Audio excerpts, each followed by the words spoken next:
recognize that the whole issue, whether I'm guilty or not, from the perspective of a third party that didn't live my life, and obviously can't recall something that would exonerate me because they weren't there, and perhaps they weren't even alive then. They were born subsequent to my arrest and conviction, the events that described. I recognize that there's no way that they can look through all this and know for sure one way or the other.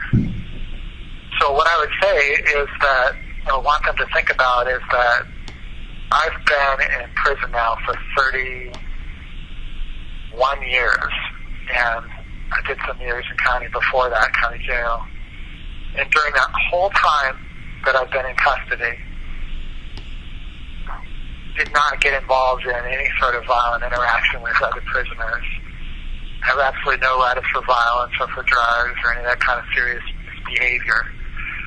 So prison is just like it's shown in the movies. Like that's one thing that Hollywood does justice. The prison movies that show the gang life and the violence at active main lines, which is where I've been living over the years, it's accurate. That's the way life is. It's a pressure cooker. People are often at their worst, and the fact that I've been able to live under that environment and walk a path of peace and nonviolence, I think says something about who I am right now, regardless of whatever did or didn't happen in 1984, just setting that aside for the sake of argument. So the question then becomes for society to consider is, okay, a person that has obviously made a commitment to nonviolence and to living a moral and decent existence, even under the harsh circumstances of prison, should that person be considered for parole? And I hope when it comes to that question that people say yes, that person is worthy of consideration for parole. Whether I should actually be paroled would be a decision by the Board of Prison Hearings, but if my sentence is commuted, I would be eligible for that consideration. And then society's representatives could decide whether, based on my life in prison and my last 30 years, I represent a threat to society. And most people don't realize it, but that's the core criteria about whether people are paroled or not. It's a criteria, the evaluation is his future dangerousness. So the question is this guy who's almost 60 now, is he a threat to society?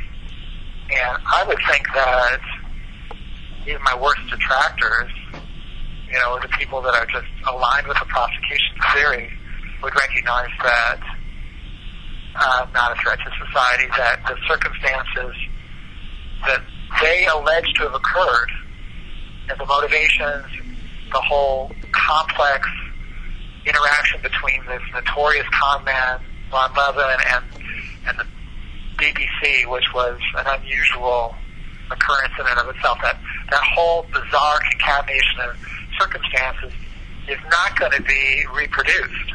I'm not like some guy who's accused of doing a series of home burglaries because I got a habit, a heroin habit, and I'm trying to get drugs, or I'm not a person who's been diagnosed with some mental disorder that causes him to be vicious, and I'm not a person who is accused of having some quality or characteristic that makes me a predator. So at the age of 60, I think that, objectively speaking, there's just no threat of future dangerousness. I don't see how anybody could read it into these circumstances. And so, I think that supports the decision for commutation and for potentially parole. That's a life parole. Whenever you get paroled on a life sentence, you remain on parole and under supervision, under the watchful eye of the authorities for the rest of your life.